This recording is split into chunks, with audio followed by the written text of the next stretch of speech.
This is a Vuma 103 podcast.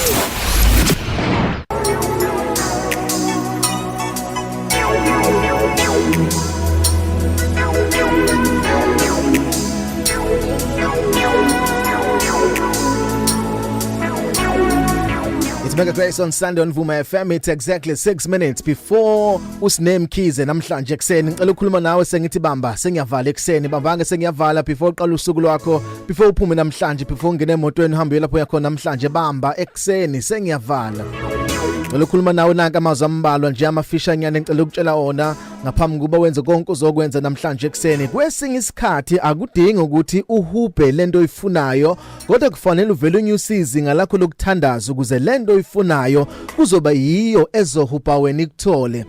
Ufuna ukusho njalo nje ekseni, kwesinye isikhathi akudingeki ukuthi ulandele uhubhe lento oyifunayo, kodwa kufanele nje uvele wenyuse izinga lakho lokuthandaza ukuze lento oyifunayo izohupa wena ize ikuthole. Ezinye izinto ayidingi ukuthi sivele sigijimele zona, asidingi ukuthi siyicele nakubantu abathile, kodwa ezinye izinto kudingeka ukuthi sivele siye emkhulekweni, siye emadolweni siyothandaza, bese zona lezo zinto zifuna impilo yethu zisithungathe ukuthi sikuphi zize zisithole, ngoba thina sisuke saya kuyisource, saya kumnikazi wazo, bese umnikazi wazo ekhuluma nazo eyitshela ukuthi azize kuthina.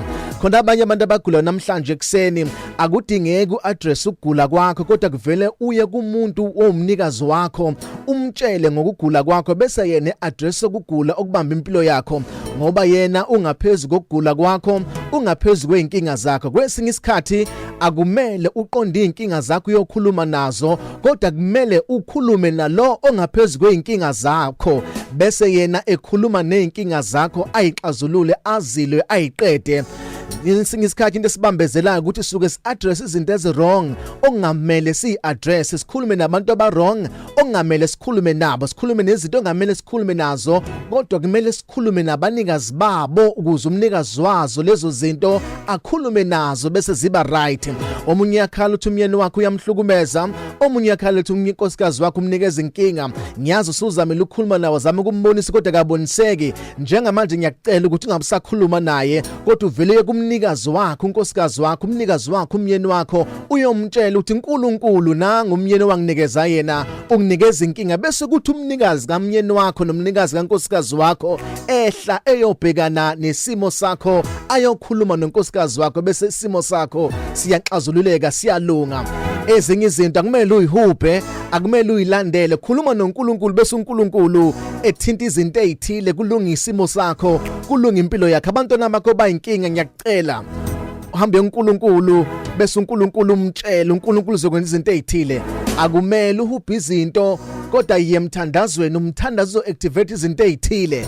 Lezi zinto oyidinga nezinto oyifunayo kuzobe sekuba yizo ezofuna wena. Enganusho njalo uDavid uthi impela okuhle nomusa kuyangilandela, athi Matthew 6:33, seek first the kingdom of God and his righteousness and all these things shall follow you. Funani uqala umbuso kaNkulunkulu bese zonke lezi zinto ziyonezelwa kini, ziyofika kunina. Uma nifuna umbuso kaNkulunkulu asifiki kini ngoba nifuna zona, ayifiki kini ngoba niyayihupha, kodwa ziyofika kini ngoba nifuna ubuso bukaNkulunkulu, nafuna umbuso bukaNkulunkulu. Khona abanye abantu namhlanje ngabe banezinto ezinkulu, ngabe sebethola izinto ezinkulu enkosini, kodwa inkinga yabo babhizi bahupha zona. Yeke ukuyihupha manje, kodwa hupha uNkulunkulu, uNkulunkulu bese uNkulunkulu ethinta zona eyilethe kuwena. Mawenze njalo uyobona isimanga, uyobona uNkulunkulu wenza izinto ezinamandla empilweni yakho. My name is Phumlani Nkwanyana. You are blessed, you are favored, and you are set apart. Good morning, Mega Grace Nation. This is a Vuma 103 podcast.